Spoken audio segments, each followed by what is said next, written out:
The thumbnail clicks. All right, can I say this crappy pun? Yeah, He's really trying to piece this puzzle together. I hate you. All right, Grand Finals Ignition 200. Chicago is treating this as a regional/monthly for the sake of PR. This is weighted more heavily than anything else. We've had some really good runs this entire tournament with many names in the top 8, and it all comes down to these final 2 guys. Ned coming out of winners finals, Panda coming out of losers after that sick reverse 3-0 on Earl last set, which you all just saw. And Panda once again busting out the new age DLC. He's playing Banjo and Kazooie right now, and when he played it against Earl, it didn't work too well. So I'm very intrigued to see this here against Ned. I'm honestly surprised he went with it. I thought the Banjo pick was literally just, I hate swords, I don't feel like dealing with this right now. No, he's serious. Yeah, he's busting out Banjo and Grand. Well, keep in mind, I don't know if I've said this today on commentary, but Panda went Squad Strike tonight with Villager, Isabelle, and Banjo. He did, but also Panda and Earl were Grands. Yes. And other than a couple of like select other players that pretty much rounded out top 5 in our 41-man Squad Strike event, we had to cap it. So a lot of the best players in Chicago who wanted to get in on it didn't get here in time. Sure. But that's on them. That is on them. And that's on Ned. And that's, yeah, well, that's on our set. Oh, man. I love that everybody talks about Banjo's Wondering is like, haha, that's a DLC move. Like, that's an easy joke to make. Where Joker's like, half of his existence is one giant DLC move. People sleeping. Joker's crazy. I think legit Joker's probably the best character. Yeah. But I think if that is the case, that is the perfect top-tier best character to have in the game. He's exceptionally hard to play. He has very tight confirmed combos. Yep. He's just got some strong hits, but who the hell doesn't in this game? Sure. I love it. And I really like Ned's Joker, the way that he kind of coasts around people, as if he's playing Limit Cloud 24/7. Man, that's something that's Ned, it's always been a strong suit for him, is his ability to just skate around everyone that he's playing. It just feels like he's playing a different game and that he's untouchable sometimes. But I think mentally sometimes he is just straight up playing a different game than you. You're sitting there and you're playing, if you ever play a set against Ned, I think a lot of people know how this feels. It'll feel like you're in control for like a stock, and the next thing you know, he's deleted you from existence. Yeah, Panda, all right, I got my stock. Let's go to game 2. Why did I play Banjo? He said, all right, Unrivaled, I gave you your YouTube thumbnail. Yeah. It's going to be my Banjo. People are going to click because it's Banjo. You're welcome. Now let me play for real. I want to see Isabelle. I really do too. I'm dead serious. I'm not kidding whatsoever. I'm dead serious. He's not gonna do it. Yeah. Nah. I don't think you can. I don't think you can against Joker. If you want a chance to beat Joker, he does have to play Villager. Ned though, straight up, he was talking about if he had played Squad Strike, he would have gone Cloud and then 2 random. Like, because he just wanted to play Cloud today. That's funny. And part of me is sitting here hoping that if he goes up 2-0, he'll play Cloud game 3. You know what? I wouldn't be surprised by that, and that would be the most fan service thing I think I've ever seen. Yeah, because you know what? Cloud in this game is not like crazy nair, rising up air, broken nutter butter, top 3 in the game. Right. Cloud. He's the protagonist from one of the more popular RPGs in the history of the world, and the fact that he's even in the game is sick, and we can go back to treating him as such. Cloud is so sick. But right now we got Joker, we got Villager, and that's got a lead at both this game and the set. He can't really skate around Villager as much. As we were talking about that like the last game where Banjo's running around and doing his duh with all his projectiles. Yeah. And that's just he's jumping around him and over him and being what with Bill over here. Well, I think it's important to note that Ned can just kind of comfortably sit back and counter a lot of stuff. Just kind of soak it up. Get free meter. He just tried, so the balloons went through Smashville. That would have been the smartest, sickest thing I've ever seen. He tried to throw out an arson dare on Panda's getup and have it stall through the balloons long enough to where it would have clipped him into up smash. And it would have been the filthiest thing anyone's ever seen. I actually didn't know Panda pocketed the side B. I didn't know you could do that. Yeah, it's a normal projectile. I guess I never considered it as such. That actually kind of scares me. I don't want little villager running around with AHA. Wait a minute. No thanks. Ned did hit a sick grapple when Panda was like headed off stage a minute ago. I love grapple combos. I feel like everybody loves grapple combos. A little flip him like Spider-Man. This is death, right?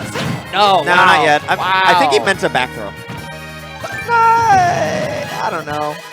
Back throw with Arsene at 150 on Smashville, that's gotta be dead. But I hey, thought up throw could kill, but here we are. not everyone, yeah, right? It's gonna happen, man. I wanted to call it out so people understood why he was randomly daring on stage. That back air is going to be locking on the first stock here in game 2, man. Ned with this lead. But you thought that up throw was gonna kill. Not everyone needs 2 kill throws. Not everything needs gravy. Down throw fair, nice little bread and butter. I like hitting that bread and butter on anybody. Down throw and like buffered fair, it just feels nice. It's just like, I can count. And fundamentals are good for players to have.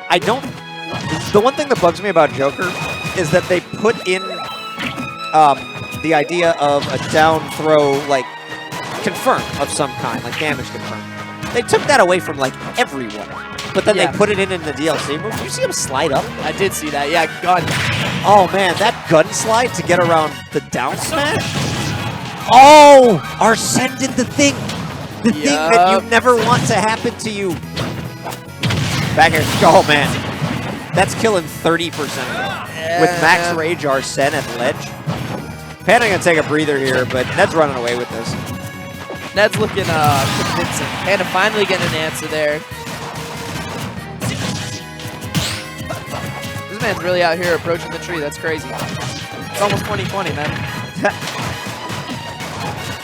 I mean, shooting the gun at it is hardly approaching.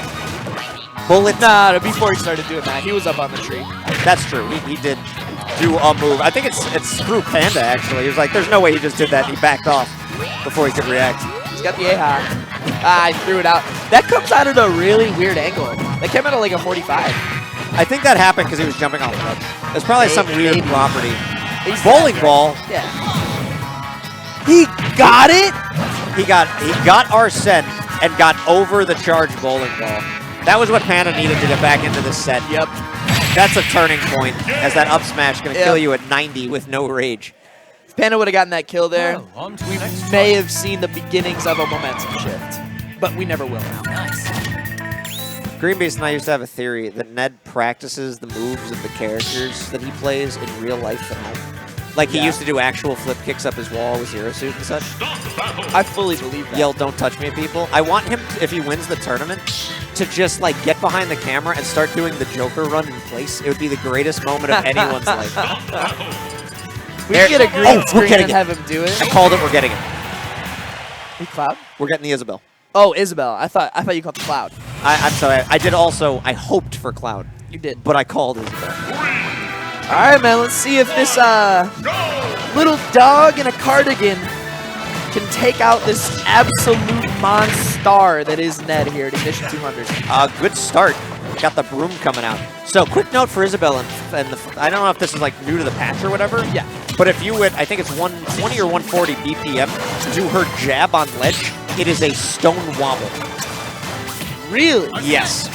It is much harder to time than you would think of a traditional wobble, but the hit stun on bonk, as I love her jab, is just enough to where if you time it right, you can reset the hit stun without pushing yourself back right now. I don't think it's intentional. I don't think it's intentional. No way it is. I doubt we'll see it. It's very hard to execute. But Isabelle has a wobble. Interesting. And that's at ledge? Yeah, it's on the edge of like a, whatever, platform or like the ledge. Yeah. You have to be able to like pin them in place. Okay.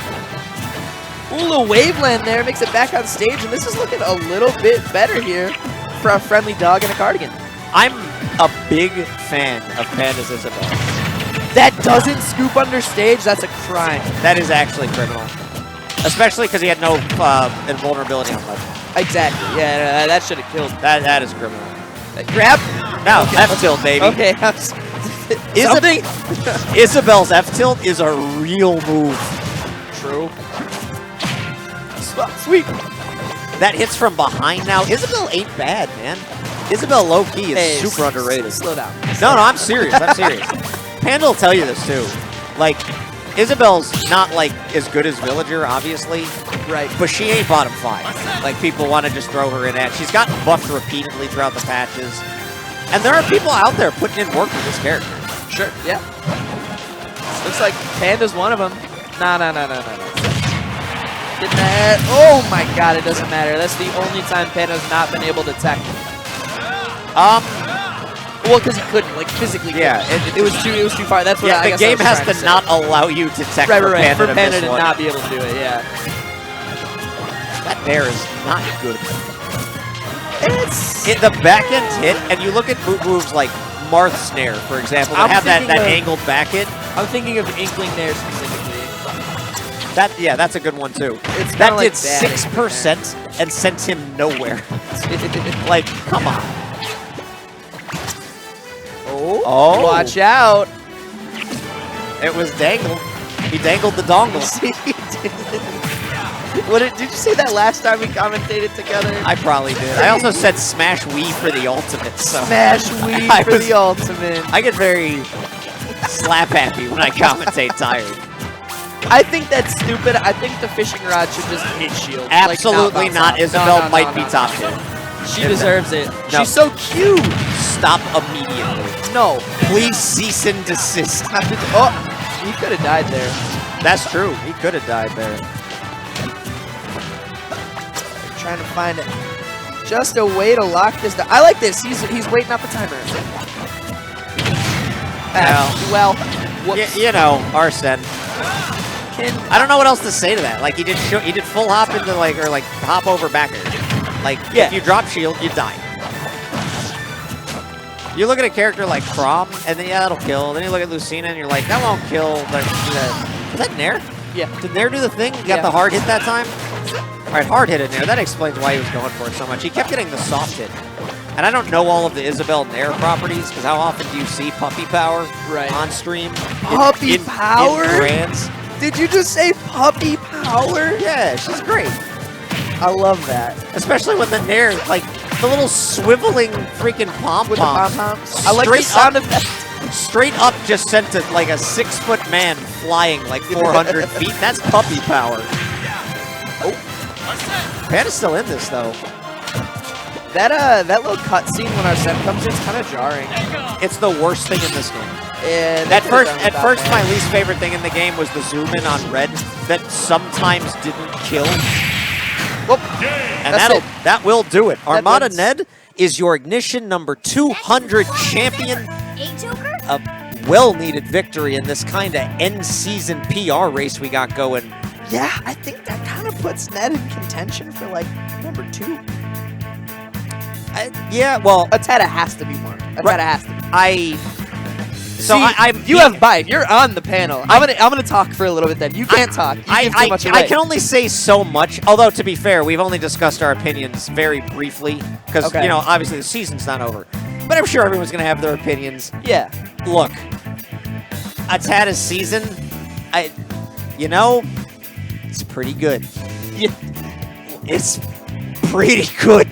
But good, Ned winning this tournament, counting it as a regional, taking down the best Illinois has to offer, and didn't have the best large event results leading into this. Something he kind of needed. And when I say not the best, I don't mean like, it's not the best for Ned when I say that. Right. Like 5th. Yeah. Like, oh, I got 5th at a regional. That's not so good. Like, you got to know what I'm talking about here. No, man, I think just watching Ned play today, I saw flashbacks of the Ned that was number 1 in Illinois.